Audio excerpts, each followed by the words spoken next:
Current loop as magnetic dipole. जैसे अभी हमने मैग्नेट पढ़ा है, बार मैग्नेट। तो बार मैग्नेट में हमने कहा था कि इसके दो पोल होते हैं, एक साउथ पोल एक नॉर्थ पोल। तो इस वजह से साउथ से नॉर्थ हमारी मैग्नेटिक मोमेंट जाती है। अब हम पढ़ेंगे कि अगर किसी सर्कल के अंदर करंट जा रहा है तो क्या वो मैग्नेटिक डाइपोल बनाएगा, इसी को हम डिस्कस करेंगे अभी। तो हमारा टॉपिक है current loop as magnetic dipole. तो लेट अस सपोज ये आपके पास एक लूप है, इसकी एक पर्टिकुलर रेडियस है r। इसमें हम सपोज कर लेते हैं कि जो करंट जा रहा है वो एंटी क्लॉकवाइज जा रहा है। Current is anti clockwise, anti clockwise current. तो हमने चैप्टर 4 में ये पढ़ा हुआ है कि अगर करंट किसी सर्कल के अंदर एंटी क्लॉकवाइज जाता है तो ऊपर से देखने से हमें इसकी नॉर्थ पोलैरिटी नजर आती है, नीचे इसकी साउथ पोलैरिटी नजर आती है। ये आपकी नॉर्थ पोलैरिटी है। तो जब हम किसी सर्कल के अंदर करंट पास कर रहे हैं तो ऊपर नॉर्थ है नीचे साउथ है, मीन्स दो पोल है, और जहां पे भी दो पोल होते हैं वहां मैग्नेटिक मोमेंट होगी। तो इस केस में भी हमारे पास मैग्नेटिक मोमेंट होगी, और हमें पता है मैग्नेटिक मोमेंट की डायरेक्शन साउथ से नॉर्थ होती है। तो यहाँ पे भी आपकी मैग्नेटिक मोमेंट जाएगी m। यानी कोई करंट कैरिंग लूप भी एक्ट करता है मैग्नेटिक डाइपोल या मैग्नेट। अगर मैग्नेट है तो उसका साउथ नॉर्थ होगा, तो वहां पे मैग्नेटिक मोमेंट भी होगी। तो अब इसकी वैल्यू कैसे होगी, वैल्यू कैसे निकालेंगे? ये जो मैग्नेटिक मोमेंट है m, वो डिपेंड करेगी कि इसमें कितना करंट जा रहा है, और डिपेंड करेगी कि इसका कितना एरिया है। अल्सो वो डिपेंड करेगी कि इसमें कितनी नंबर ऑफ टर्न्स है। टर्न्स मतलब इस टाइप में। तो सपोज इसमें n टर्न है तो हम यहाँ पे ले लेंगे n, मतलब प्रोपोर्शनैलिटी हटा देता हूं मैं यहां से, इज इक्वल टू n। तो ये आपकी मैग्नेटिक मोमेंट आ जाएगी, magnetic moment of current carrying circular loop. तो वी नो, हमें पता है कि जो करंट होता है इसके अंदर जो करंट जाएगा वो इलेक्ट्रॉन की वजह से जाता है। तो करंट होता है इलेक्ट्रॉन बाय टाइम, और टाइम को हम क्या लिख सकते हैं, ये थोड़ी बेसिक चीजें हमें पता है कि ओमेगा होता है 2π/t, क्योंकि रोटेट कर रही है, एंगुलर वेलोसिटी की टर्म में लिखेंगे तो यहाँ लिख देंगे 2π/ω। This is first term. इसका एरिया कितना होगा, πr²। तो फर्स्ट और सेकंड को यहां पुट कर दो, तो स्टार इक्वेशन से m क्या आ जाएगा, I को लिख देंगे e⍵/2π into πr² into n। तो ये हमारी मैग्नेटिक मोमेंट आ गई, इसको इससे काट दो। So magnetic moment is equal to n e⍵r²/2। ये हमारी मैग्नेटिक मोमेंट आ गई। Third equation, this is our magnetic moment.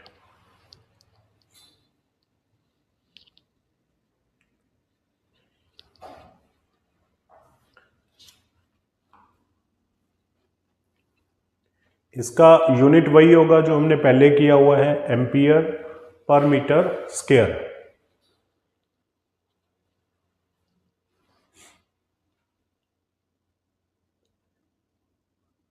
Ampere metre square, sorry, क्योंकि ये ए है, ये एरिया है, तो इसका ऐसा यूनिट होगा ampere metre square.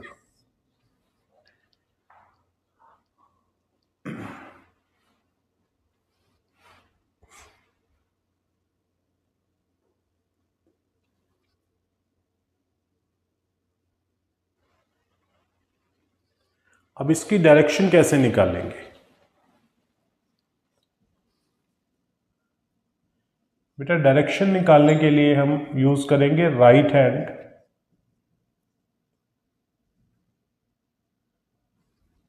Hand thumb rule.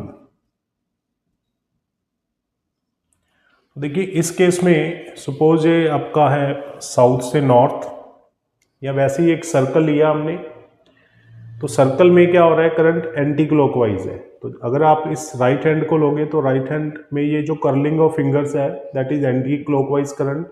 तो जो थंब पॉइंट है वो क्या देगा, डायरेक्शन ऑफ मैग्नेटिक मोमेंट। अगर करंट इसमें क्लॉकवाइज होता तो वो नीचे आ जाता, थंब नीचे आ जाता है, यानी मैग्नेटिक मोमेंट नीचे की डायरेक्शन। देखिए इसको,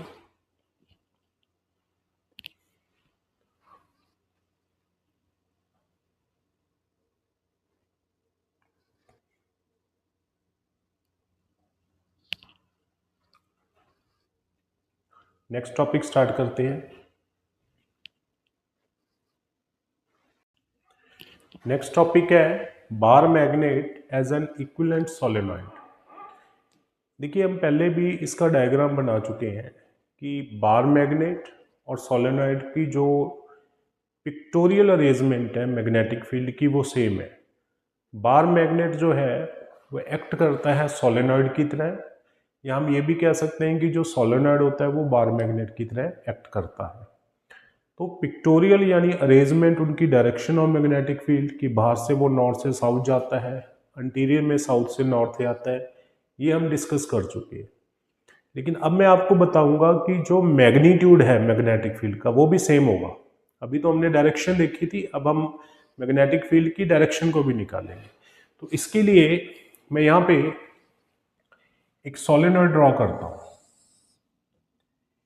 कि सपोज ये एक सोलेनॉइड है,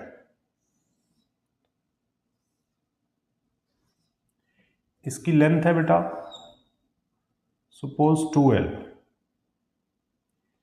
ये इसका सेंट्रल एक्सिस है, और ये एक पॉइंट है P जिसे हम एक्सिल पॉइंट कहते हैं। तो हम क्या करेंगे, इस एक्सिल पॉइंट के ऊपर मैग्नेटिक फील्ड निकाल लेंगे इस सोलेनॉइड से। सपोज इस सोलेनॉइड की जो रेडियस है वो है A। अब सपोज क्योंकि सोलेनॉइड है इसमें करंट जा रहा है ऐसे, मैं इसका कोई भी एक स्मॉल पार्ट ले लेता हूं सोलेनॉइड का। Suppose this is the small part जिसकी थिकनेस कितनी है dx, और वो यहां से कितनी दूर है, वो x डिस्टेंस पे है। तो ये बिल्कुल मैंने सेंटर से लिया है कि L इधर है, L इधर है, और इस स्मॉल पार्ट से ये वाला जो पॉइंट P है, लेट अस सपोज हम उसका डिस्टेंस ले लेते हैं यहां से।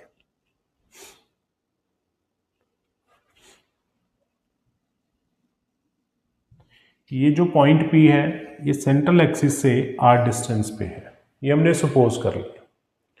ठीक है, कि this is a solenoid having current is I, radius A, तो मैंने इसका स्मॉल पार्ट लिया जिसकी थिकनेस है dx, उसका डिस्टेंस है यहाँ से x, उसकी यहाँ से यहाँ तक लेंथ L है, यहाँ से यहाँ तक भी उसकी लेंथ क्या है L है।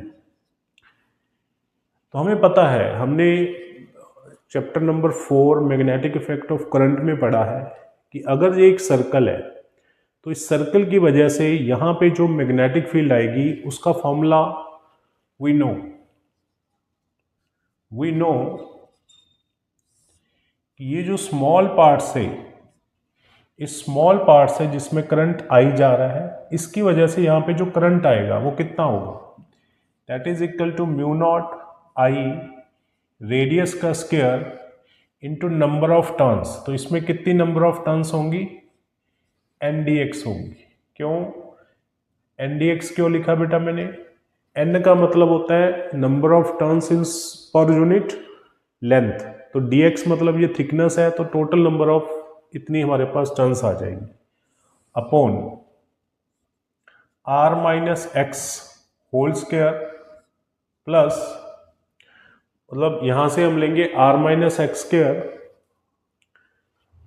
प्लस रेडियस स्क्वायर 3/2 और यहाँ पे मे बी 2 भी आएगा। यस, तो जिनको नहीं पता वो अपना देख सकते हैं चैप्टर नंबर 4 पे जाके, मैंने वहाँ बताया हुआ है कि कोई भी अगर आपके पास सर्कल होता है तो सर्कल में अगर करंट जाएगा, उस करंट से जो एक्सिल पॉइंट पे मैग्नेटिक फील्ड आती है उसका ये फॉर्मूला इस टाइप में आता है। यहाँ पे n होता था बेटा, इस जगह पे r होगा, रेडियस वही होगा, बस -x इसलिए लिखा है मैंने क्योंकि इतना पार्ट लिया है ना मैंने, तो r में से x पार्ट निकाल के लिखा है। मैं ये शो करना चाह रहा हूँ कि यहाँ से ये कितनी दूर है, वो r - x है। ये हमारा केस है। आप 1 मिनट दे रहा हूँ, आप पीछे जाके देख भी सकते हो इसको, जो आपने नोट्स बनाए हुए हैं।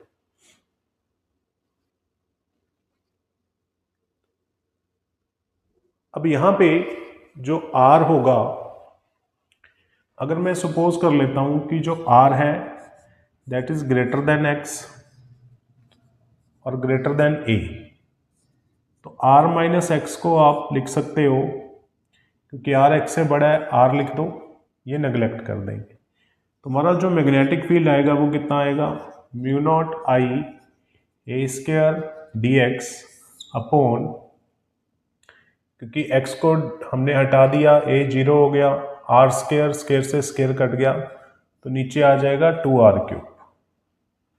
तो इसके इंटीग्रेशन कर देंगे, यहाँ से यहाँ तक लिमिट लोगे -l से +l, क्योंकि ये -l में आएगा अगर ये ऑरिजन है, ये प्लस में आएगा। सो μ0 I a² 2r³, अकेला dx का हमें इंटीग्रेशन करना है, तो x आ जाएगा, उसमें लिमिट पुट कर दी, तो ये आ जाएगा, इधर b आ गया, μ0 I a² upon 2r³ into 2l। तो थोड़ा सिंप्लीफाई कर रहा हूँ मैं इसको, μ से मल्टीप्लाई और डिवाइड कर रहा हूँ। क्यों कर रहा हूँ अभी आपको पता लगेगा। तो ये आपका आ गया μ0/4π,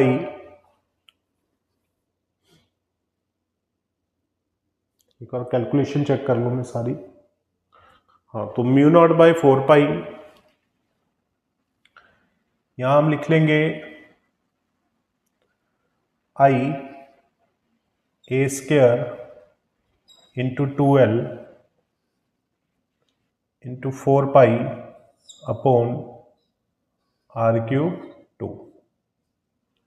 एक बार सारी कैलकुलेशन चेक कर लो बेटा।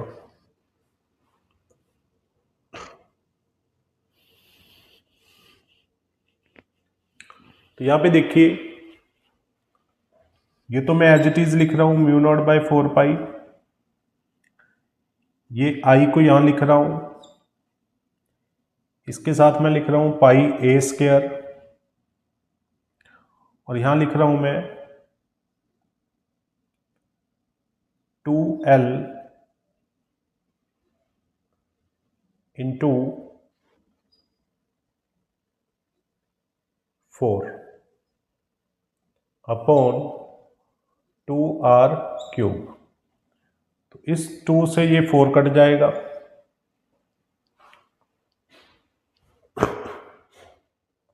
इसमें n एक गायब है, हमारा जो n था, यहाँ लिखना था मुझे n,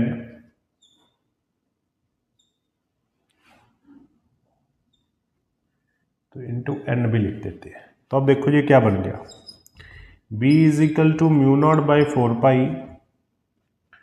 2, अब ये जो 2ln है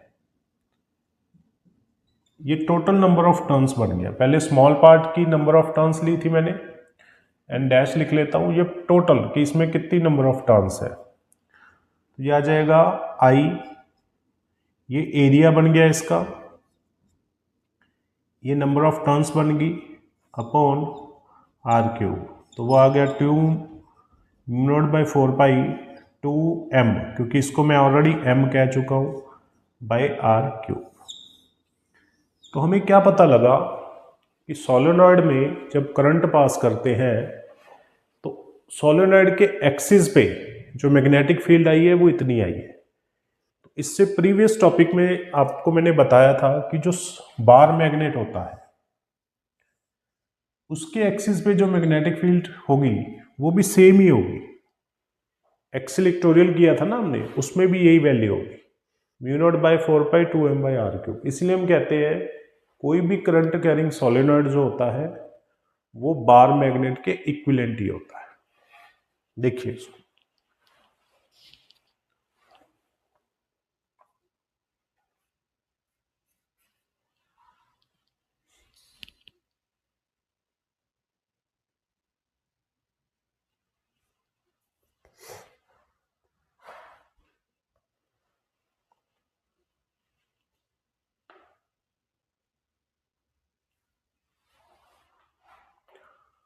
अब देखिए एक और चीज बता रहा हूं मैं आपको, ये पार्ट ले रहा हूं।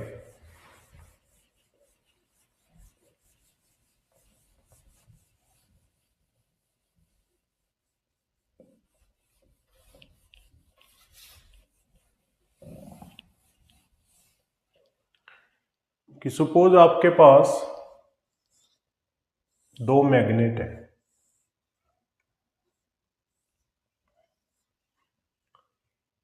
ये साउथ नॉर्थ, ये भी साउथ नॉर्थ, इसकी मोमेंट है m1, इसकी मोमेंट है m2, अलग अलग है, तो इनके बीच का डिस्टेंस है r।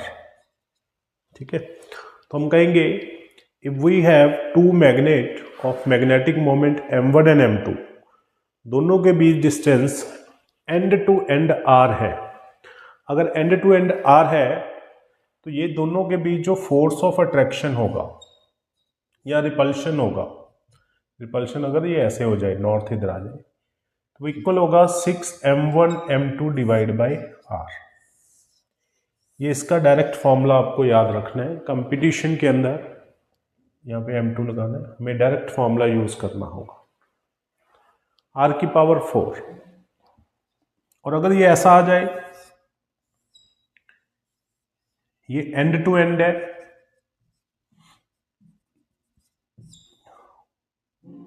अगर कुछ ऐसा हो कि एक मैग्नेट यहाँ पे हो जिसकी मोमेंट क्या है m2, एक यहाँ है जिसकी मोमेंट m1 है, सपोज ये साउथ है, ये नॉर्थ है, ये साउथ है, ये नॉर्थ है, इनके बीच भी डिस्टेंस r है, तो अब ये दोनों के बीच जो फोर्स होगा वो इक्वल होगा mu naught by 4π3m1m2 by r4। हमें डायरेक्ट फॉर्मूला याद रखना है, इसमें कोई डेरिवेशन नहीं है, जस्ट हम फॉर्मूला अप्लाई करेंगे, हमारे क्वेश्चन सॉल्व हो जाएंगे इससे। देखिए बेटा इसको,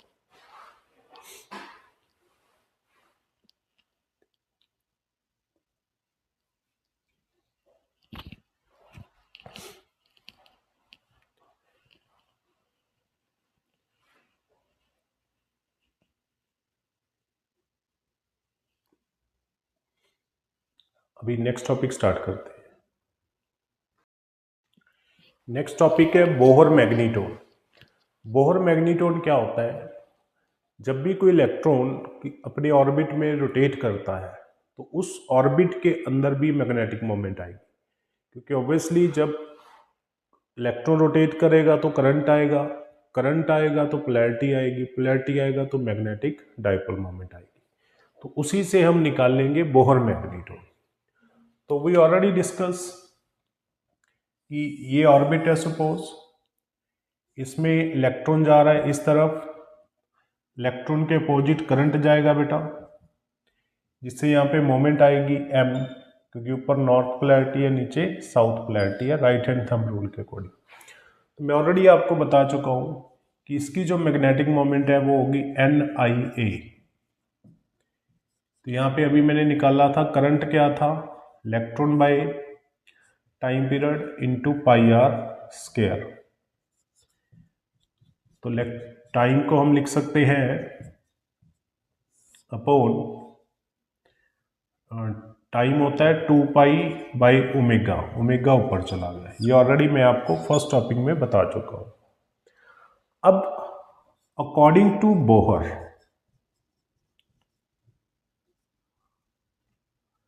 बोहर ने क्या कहा था कि जब भी ये पढ़ेंगे हम, ये एटम वाले चैप्टर में आता है कि जब भी कोई इलेक्ट्रॉन अपने ऑर्बिट में घूमता है तो उसकी जो एंगुलर मोमेंटम होती है एल, यानी mvr, इसे क्या बोलते हैं? एंगुलर मोमेंटम इलेक्ट्रॉन की, एंगुलर मोमेंटम ऑफ इलेक्ट्रॉन, वो कांस्टेंट होती है। ये आपने केमिस्ट्री में भी पढ़ा होगा, NH/2π, क्योंकि इलेक्ट्रॉन रोटेट कर रहा है विद ओमेगा से, इस तरफ लगा लो, तो आप यहाँ पे v की जगह पे r ओमेगा लिख सकते हो, क्योंकि हमें पता है ये रिलेशन हम ऑलरेडी निकाल चुके हैं। हमें पता है कि v equal to r omega होता है। तो यहाँ से mr² ओमेगा NH/2π आ गया।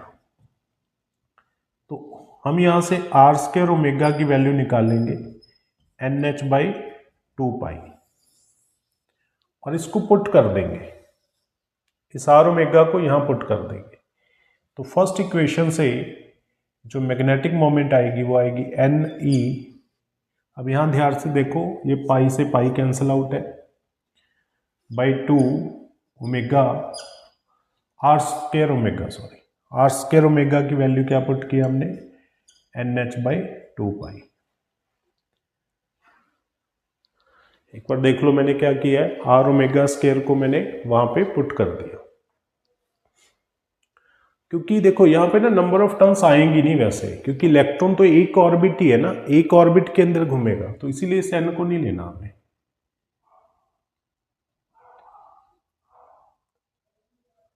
इस n को नहीं लेना। तो ये हमारे पास आ गया NEH/4π। तो ये जो टर्म बनी है हमारे पास, इसे बोहर मैग्नीटोन कहते हैं। दिस इज कॉल्ड बोहर मैग्नीटोन, जो हमारा टॉपिक का नाम लिखा हुआ है ऊपर। बोहर मैग्नीटोन बेसिकली एक इलेक्ट्रॉन की मैग्नेटिक मोमेंट को बता रहा है। n का मतलब होता है कि वो कौन से ऑर्बिट में है। फर्स्ट ऑर्बिट में अगर आपको उसकी मैग्नेटिक मोमेंट चाहिए तो वो EH/4π है, n की वैल्यू 1 पुट कर दो। दूसरे ऑर्बिट में चाहिए, क्योंकि इलेक्ट्रॉन तो ऑर्बिट में घूमता है। तीसरे में चाहिए तो बस n की वैल्यू बढ़ाते रहो, लेकिन एक जो हम ग्राउंड स्टेट का जो इलेक्ट्रॉन कहते हैं उसकी मोमेंट जो होती है वो EH/4π होती है। आप EH/4π इन सब की वैल्यू को पुट कर दो। एक यहाँ पे ना m जरूर आया था, यहाँ m लगाना भूल गया मैं, इलेक्ट्रॉन का मास भी होता है ना। हाँ, EH/4πm इज कॉल्ड बोहर मैग्नीटोन। अगर आप इलेक्ट्रॉन, प्लैंक कांस्टेंट, 4π और मास ऑफ इलेक्ट्रॉन की वैल्यू पुट कर दो तो ये वैल्यू फिक्स आ जाती है। तो ये आ जाएगी 9.27 into 10⁻⁻, maybe 24, yes 24 value आती है जी। This is fix value. बस आपको यही करना है। अगर तो ग्राउंड में है तो यही मोमेंट है, फिर 2 में चले जाओ, 3 में चले जाओ, मल्टीप्लाई करते रहना, क्योंकि ये मैग्नेटिक मोमेंट ही है तो इसका यूनिट भी आप AM² रखोगे, जो हम पहले करते आए हैं। देखिए इसको,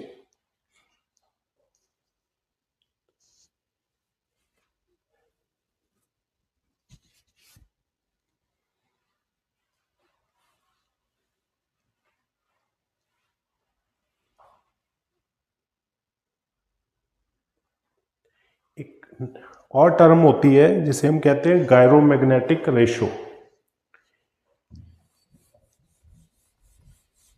ये भी इसी के अंदर आती है, गायरोमैग्नेटिक रेशो।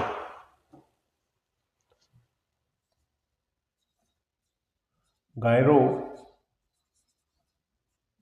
मैग्नेटिक रेशो कभी कभी क्वेश्चंस के अंदर, एडवांस के क्वेश्चन के अंदर, नीट में ये आ जाता है।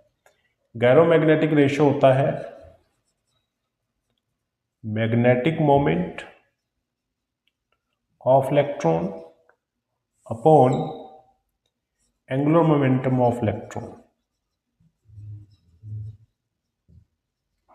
मैग्नेटिक मोमेंट अभी हमने निकाल ली है फर्स्ट ऑर्बिट में EH/4πm, और एंग्लो मैग्नेटिक मोमेंट हमें पता है NH/2π होती है फर्स्ट ऑर्बिट में, तो H/2π लिख देना, 2π ऊपर चला गया तो पाई से पाई कैंसल आउट, 2 से 2 कैंसल आउट, H से H कैंसल आउट, तो E/2m is called gyromagnetic ratio for electron in ground state first orbit के अंदर। गायरोमैग्नेटिक रेशो फर्स्ट ऑर्बिट के अंदर है जी, E/2m।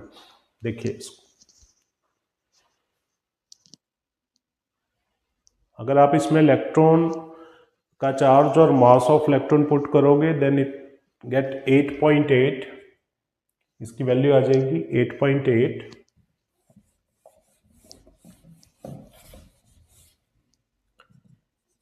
इंटू 10⁻10।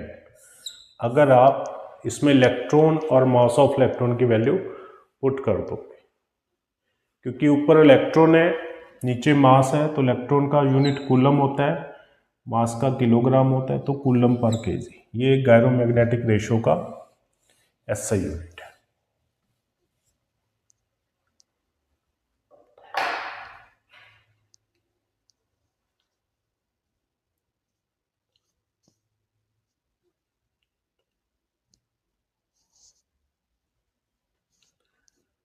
नेक्स्ट स्टार्ट करते हैं बेटा।